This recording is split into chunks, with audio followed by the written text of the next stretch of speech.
Hola, buenas tardes. Es un placer regresar a las redes sociales, regresar a la vida un poco más pública. Habíamos estado, por razones que después les dejaremos saber, los últimos 4 años de la administración Biden, fuera de cualquier controversia que se pudiera suscitar de acuerdo a los diferentes programas que se estaban aplicando. Considerábamos nosotros que eran programas los cuales eran completamente en desorden, en desigualdad, eran, como nosotros decíamos, a suerte y verdad, y que en ningún momento podríamos nosotros dar algún tipo de asesoramiento sobre los tecnicismos, algún tipo de razonamiento sobre los tecnicismos, algún tipo de orientación sobre los tecnicismos que se podría hacer sobre la ley migratoria, sobre lo que la INA establecía, sobre lo que la INA hablaba. Entonces, nos mantuvimos al margen de toda controversia, de todos procesos que fueron tan motivados por algunas personas dentro de los Estados Unidos, asociaciones civiles, abogados, asociaciones no gubernamentales, asociaciones gubernamentales también, las cuales les permitían muchísimos permisos de trabajo, con los cuales nosotros siempre estuvimos un poco en desacuerdo debido a que sabíamos que la INA no se los permitía basadas en la discreción que estaba usando el Ejecutivo en aquel momento. Considerábamos nosotros que la INA es muy clara, la ley migratoria es muy clara al establecer que la discreción tiene ciertos lineamientos y también tiene ciertos stop a donde nosotros podríamos llegar con ciertas leyes ejecutivas que estaban sucediendo.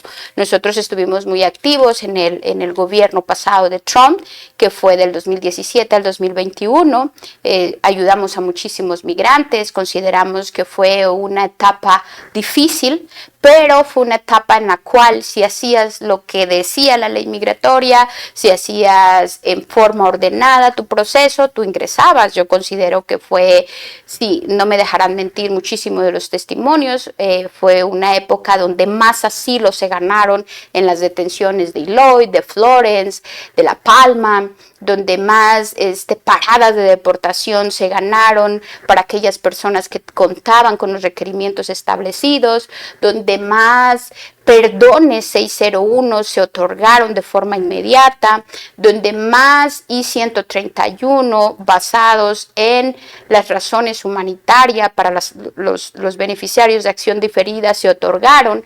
Entonces yo creo que hay que recordar gran parte de la administración Trump del 2017 al 2021, en la cual nosotros encontramos muchos alivios migratorios y alivios migratorios permanentes, alivios migratorios fundamentados conforme a la INA. Entonces, en este escenario que se está presentando ahorita con referencia a el caos, a la preocupación, a la desesperación que se ha creado por las diferentes leyes ejecutivas que el mandatario ha firmado, creímos nosotros la necesidad de regresar a informarles que creemos nuestra perspectiva de la Fundación Reinati, consideramos nosotros que están en unos indultos, están en una posibilidad de aquellos migrantes que saben que han cometido algún tipo de fraude en sus aplicaciones,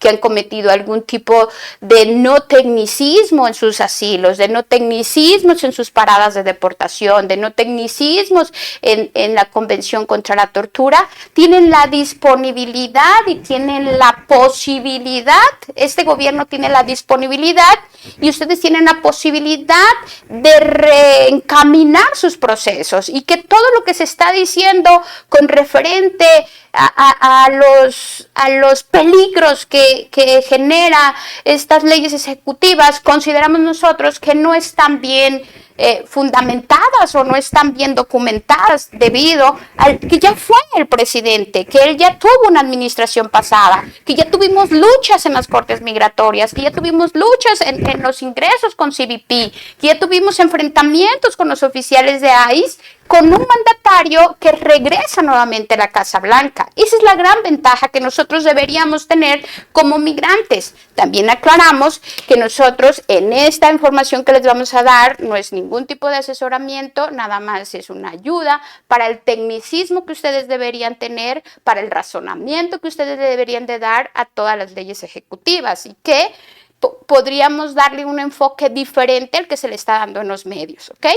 De la primera ley ejecutiva que nosotros necesitamos hablar es el registro que se ve obligatorio. Hay que entender esto, es obligatorio. Es algo que se tiene que hacer que se llama CBP Home. Yo he oído en muchos lados por ahí que les dicen, no es obligatorio. Si hay un mandato de una ley ejecutiva que te está diciendo, que te está creando un programa para que tú tengas un registro, porque la INA lo establece bajo la sección 212-62, título 8, que se ejerce dentro de los Estados Unidos, es algo obligatorio. La INA lo establece. La INA dice que toda persona que esté dentro de los Estados Unidos de manera no documentada, que no haya tenido ningún encuentro con ningún oficial del Departamento de Justicia o ni con ningún oficial del Departamento de Seguridad Nacional, que son ICE, que son CBPs.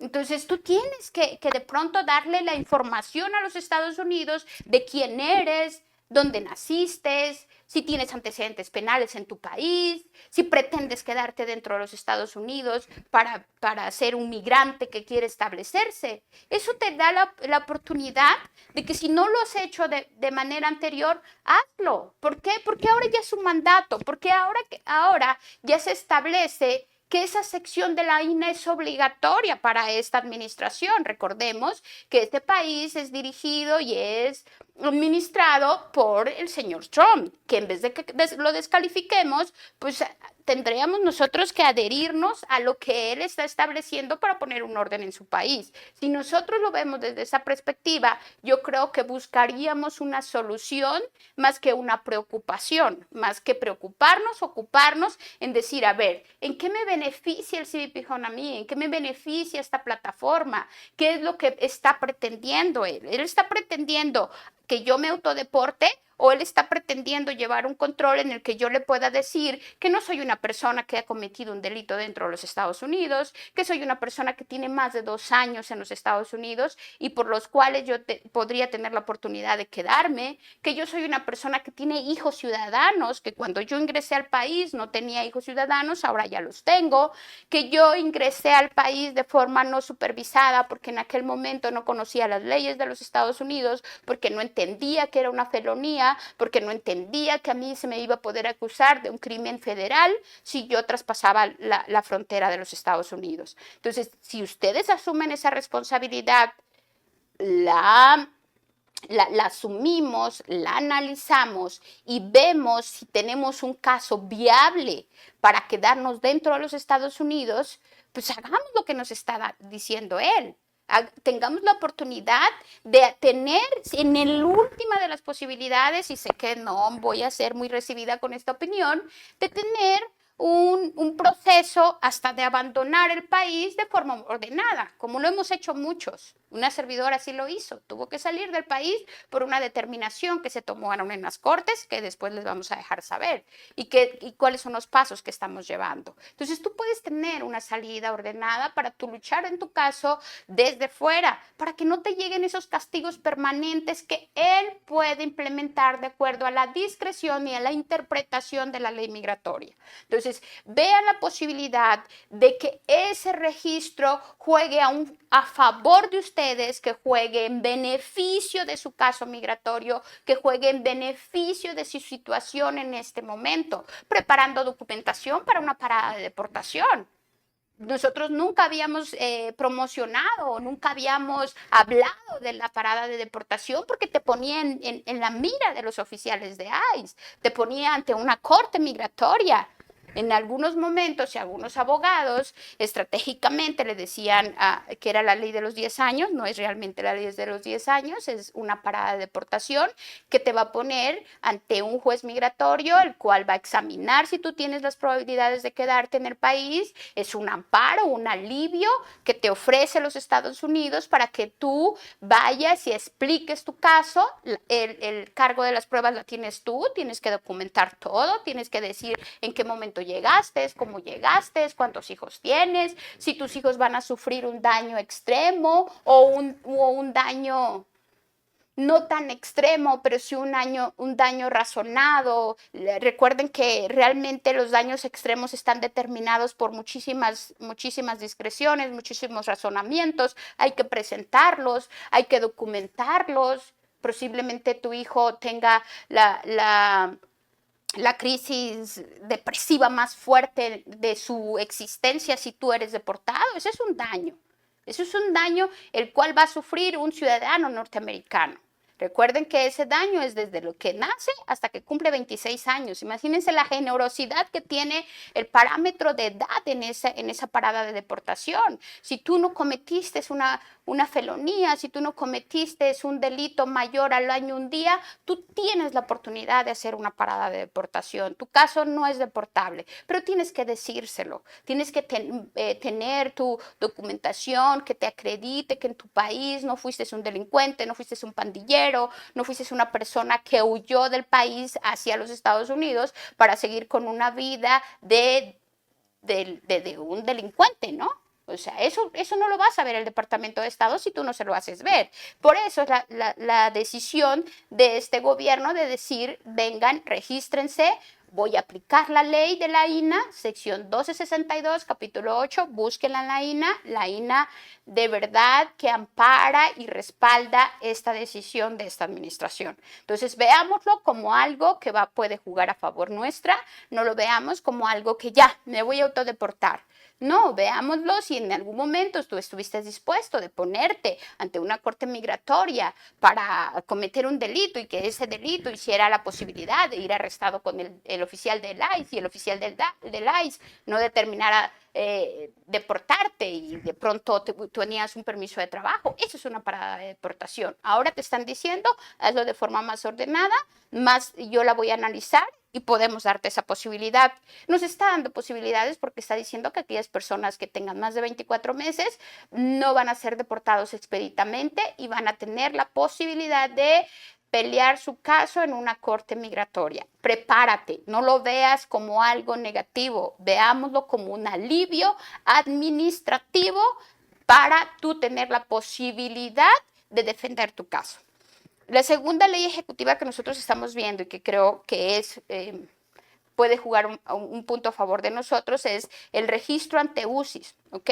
El registro ante UCIS también establece que tú tienes que todas las personas mayores de 14 años tienen que ser registradas de forma inmediata en esta aplicación. Vas a crear una cuenta de UCIS, ya después de que crees la cuenta de UCIS vas a poner tu registro, vas a poner de qué país vienes originario, vas a escribir si tú ya tuvieses algún tipo de delito y vienen dos preguntas fundamentales que pueden jugar un factor decisivo a la hora de tú cumplir con este alineamiento. Y te dice que expliques cuál es tu razón de quererte quedar dentro de los Estados Unidos, cuál es la razón por la que tú ingresaste a los Estados Unidos, cuál es la razón que tú permaneces de manera no legal en los Estados Unidos y esa posibilidad de que tú vayas ante el departamento de UCIS a que te tomen las huellas y ellos verifiquen que dentro de los Estados Unidos tú no tienes una felonía, tú no tienes un crimen y te abra una puerta a que un juez de migración vea tu caso, razone tu caso y no te deporten. Puede ser que tú nunca hayas tenido la necesidad de someter una parada de deportación para para quedarte en los Estados Unidos, porque decías, yo prefiero no estar ante los ojos de los oficiales de migración y estoy bien, estoy tranquilo. En esta administración no. Entonces, haz parada de deportación, cumples con los 10 años, tienes hijos ciudadanos, tienes padres ciudadanos, haz una parada de deportación. No, pero yo no tengo los 10 años, nada más tengo 5 años. Busca una alternativa. Puede ser que en tu país, cuando tú saliste de tu país, no fuera tan violento. Recuerden, hay una 589, que no nada más es como aplicación de asilo, que se puso tan de moda. También es una parada de expulsión contra la tortura. La 589 tiene dos funcionalidades, ¿ok? La primera funcionalidad es un asilo por el cual tú tengas miedo de regresar a tu país, no por razones económicas, que tú tengas miedo de regresar a tu país por raza, religión, nacionalidad o pertenecer a un grupo social o político. Esto dice que debe de ser establecido en el primer año en el que tú ingresas hacia los Estados Unidos. Pero también hay una excepción, que dice que es una excepción extraordinaria. ¿Cuál es esa excepción extraordinaria? Que tú seas perseguido políticamente antes o en ocasiones futuras, ¿ok? Hay que analizar este punto. Perseguido político no quiere decir que tú seas preso político. Cuando yo salí de mi país, voy a hablar de México, cuando yo me salí de mi país en México, yo no tenía las opiniones políticas que tengo en este momento, yo no estaba en contra de cómo se ejerce la justicia, de cómo el Poder Judicial en este momento va a ser totalmente destruido, totalmente regulado, totalmente evolucionado según el criterio de nuestros dirigentes, pero yo considero que esa decisión que está tomando el Ejecutivo en México no es la buena.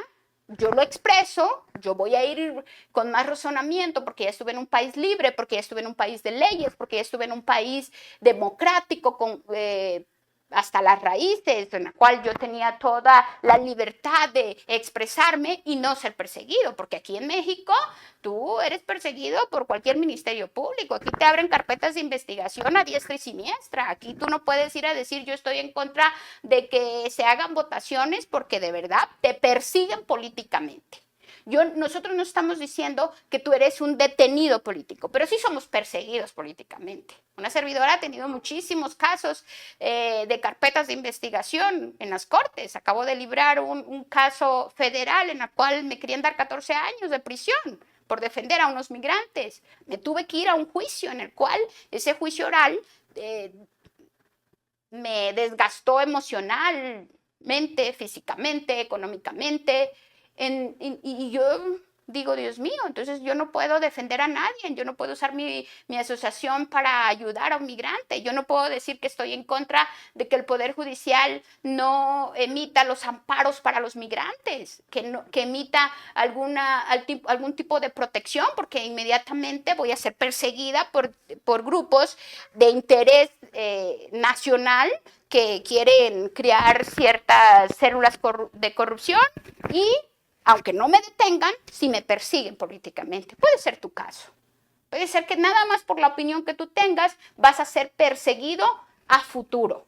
No fuiste perseguido cuando tú ingresaste. Esa es tu condición excepcional. Es un tecnicismo que tú puedes usar. O puedes usar el tecnicismo de la expulsión contra la tortura, que establece que tú vas a ser torturado si tú eres regresado a tu país por el hecho de no estar o no coincidir con muchísimas de los reglamentos que existen en México, madres buscadoras, desaparición forzada y demás. Pero hay un tecnicismo, ¿ok? Ve con una persona que pueda decirte cómo vas a implementar ese tecnicismo, del por qué tú no aplicaste tu 589, tu parada de expulsión antes del año.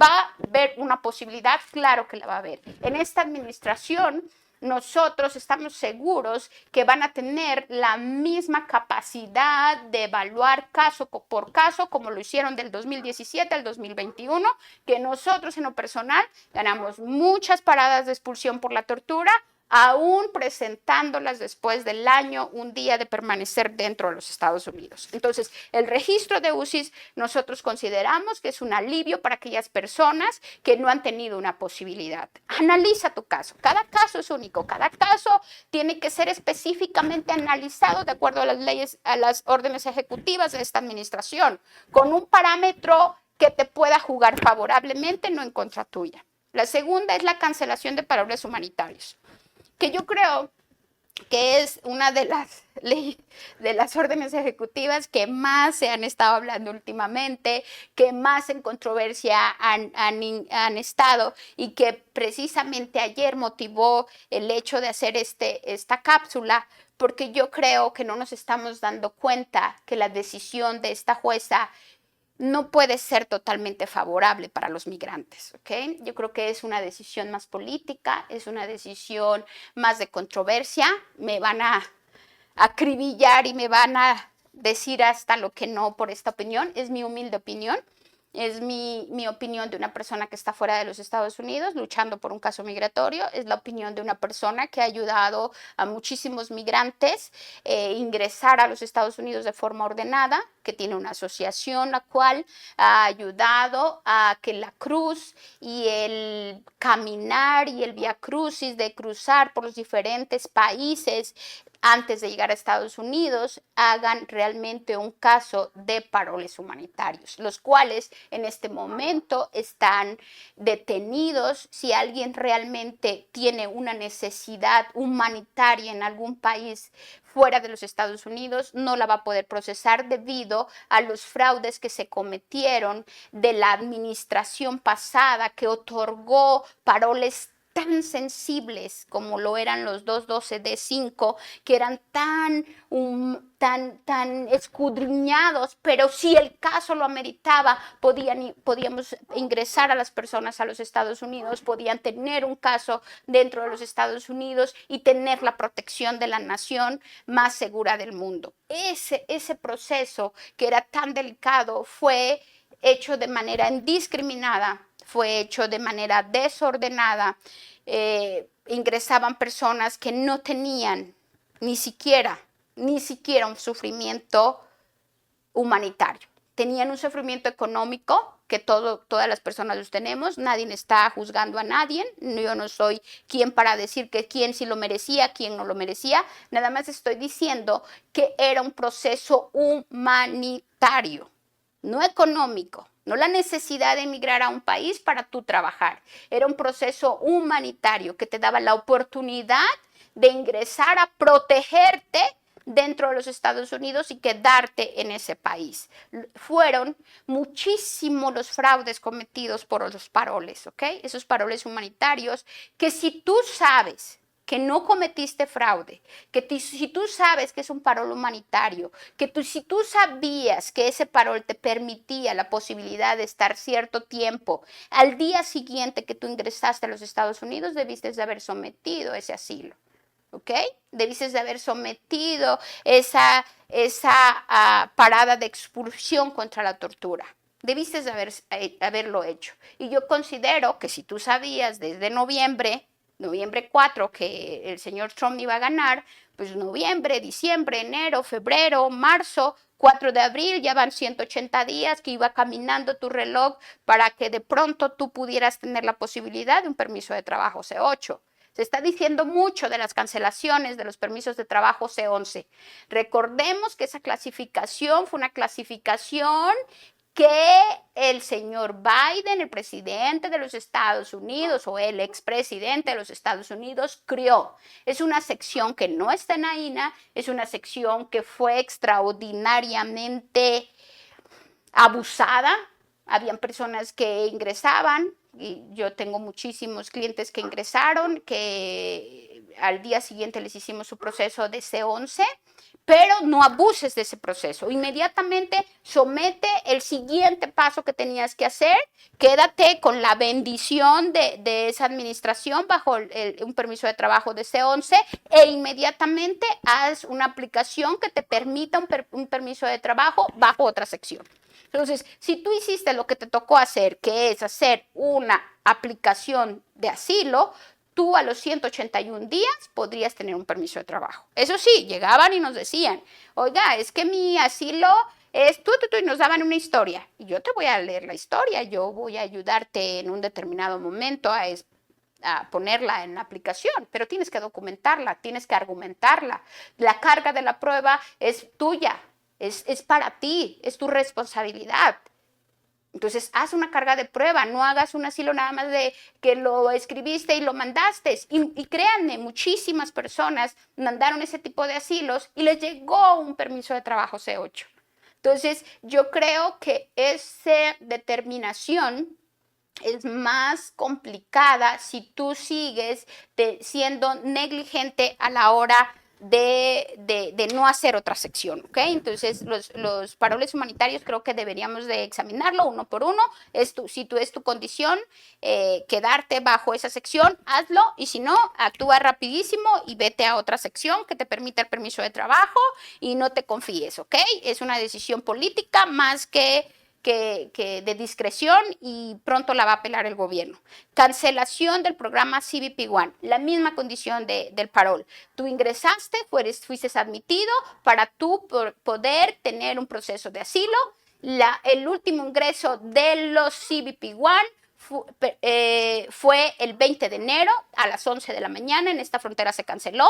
20 de enero al 20 de abril son 180 días. Si tú hiciste lo que tenías que hacer y tuviste la visión de ingresar inmediatamente tu aplicación de asilo, no tienes por qué preocuparte, no tendríamos que estar haciendo escándalo, no tendríamos nosotros que estar en que si lo cancelan, no lo cancelan, porque lo cancelaron, a qué horas lo cancelaron. Tú hiciste tu programa de UCIS, afirmativo al asilo, estás bien. Tú hiciste tu programa de la corte, asilo defensivo, estás bien, estás liberado. Ya tienes 160 días en el reloj que está corriendo, espérate otros 20, 25, aguanta poquito, 180 días y te va a llegar tu permiso de trabajo bajo la sección C8. No te preocupes, si tú te ocupaste y hiciste lo que te tocó hacer, estás perfecto sobre el programa de CBP One, de CBP One. Si te casaste, si hiciste otra aplicación, te va a llegar una sección de trabajo por la sección que estás aplicando. Deportaciones de las visas U. Si tú hiciste una aplicación de visas U y tú estás preocupado por la deportación, solamente es porque tú consideras que hiciste un proceso fraudulento, que realmente no aplicabas. Recordemos que ese proceso, en enero del 2022, se ejercieron los permisos de trabajo, y esos permisos de trabajo fueron de buena fe, ¿no? Esos permisos de trabajo se otorgaron de buena fe, de una acción diferida que te otorga la posibilidad del permiso de trabajo, pero si tú lo hiciste de manera fraudulenta, puedes ser deportado. Si tú hiciste tu proceso de visa U establecido, como lo dice la INA, como lo establece, no tienes de qué preocuparte, nadie te va a deportar, un juez te va a escuchar y vas a tener la posibilidad de quedarte dentro de los Estados Unidos. La aplicación de VAWA, que también está en peligro de deportación, de acuerdo a las leyes ejecutivas de esta administración, lo mismo del visa U, permisos de trabajo de buena fe. De buena fe, los establecieron esos permisos de trabajo para que tú tuvieras la oportunidad de trabajar si tu caso de VAWA era real. Si tú realmente eras una persona violentada, si tú realmente eres una persona que había tenido un sufrimiento extremo por su esposo, por sus hijos o por alguna persona dentro de los Estados Unidos. Si tú cometiste un fraude y tú mentiste en la aplicación, este es un indulto. Haz lo que tengas que hacer, reencamina tu proceso o piénsalo bien, analízalo, pero no preocupemos a los demás que sí hicieron su proceso bien, que sí está bien establecida su aplicación, de que ellos pueden ser deportados. No, ellos van a ser escuchados, todos van a ser escuchados, pero ¿qué es lo que está diciendo esta administración? Te voy a dar un indulto. Si tú estás haciendo las cosas mal, vete de forma voluntaria, no te voy a acusar, no te voy a castigar y probablemente puedas regresar al país porque tal vez la aplicación, el proceso que tú sometiste no fue intencional, no fue porque tú hayas decidido cometer un fraude, no es porque tú hayas tenido la intención o como decimos por ahí, que tú hayas sido premeditadamente malicioso a la hora de someter, sino que alguien te dijo que podías obtener un permiso de trabajo, que eso era fácil, que no había problema, que todo iba a estar bien resolucionado y demás. Nosotros, gracias a Dios, en esta fundación no sometimos un solo permiso de trabajo por VAWA, no sometimos un solo permiso de trabajo por visa U, no sometimos ningún asilo fraudulento, no sometimos ningún asilo por razones económicas, no sometimos ningún asilo por razones frívolas. Entonces, si tú no hiciste nada de eso, de verdad que todas las leyes ejecutivas de esta administración van a jugar un punto a favor tuyo, van a jugar un punto para que haya orden dentro de los Estados Unidos, para que las cortes migratorias empiecen a desocupar un poquito de todos esos fraudes o de todas esas aplicaciones frívolas, y la tuya, si es real, si es realmente con un fundamento en la INA, va a tener un resultado positivo. Entonces, nosotros definitivamente estamos haciendo esto, aclaramos, no es un asesoramiento legal, es una orientación de tecnicismos, de que tú veas el lado bueno de esta administración y que no nos preocupemos, que nos ocupemos y que cada caso es individual y que cada apelación que se está sometiendo en los circuitos no la celebremos como algo beneficioso del todo. No estoy diciendo que no sea beneficioso, que sea algo del todo beneficioso para los migrantes. Los jueces que están emitiendo esas órdenes son jueces completamente demócratas y el gobierno va a apelar. Entonces tú no te quedes otra vez confiado, sino que actívate, ponte las pilas, ve con un abogado que te pueda ayudar, ve con una persona que pueda establecer un tecnicismo bueno en tus aplicaciones y créeme, vas a tener un resultado favorable, te vas a poder quedar dentro de los Estados Unidos, y que entendamos que cada programa que está siendo cerrado, si tú lo hiciste desde el principio de una manera correcta, va a jugar a favor tuyo, no en contra tuya. Entonces, muchas gracias, nos despedimos, luego les vamos a dejar saber que no estamos dentro de los Estados Unidos, pero somos de las fundaciones más activas dentro de las Cortes Migratorias de los Estados Unidos, con un equipo muy preparado fuera de los Estados Unidos que puede argumentar, que puede en un determinado momento hacer que ganen casos difíciles, porque nadie va a conocer mejor la situación de tu país que el que vive en tu país. Entonces, muchas gracias, estamos a la orden, vamos a empezar a hacer capsulitas más pequeñas, más cortas. Yo creo que esta es de las más largas por el hecho de la preocupación que existe de los diferentes programas que se están terminando. Entonces, estamos a la orden, muchas gracias, les agradecemos y por favor suscríbanse en el canal de nosotros para que de pronto, cada vez que hagamos ciertas cápsulas, les lleguen notificaciones, y si les interesan los temas de los que vamos a estar hablando, denle un me gusta, eso nos ayudará muchísimo. Somos una fundación que definitivamente es AC, no estamos, somos pro migrantes, ¿ok? No estamos contra los migrantes, pero sí estamos contra el tecnicismo mal establecido. Muchas gracias.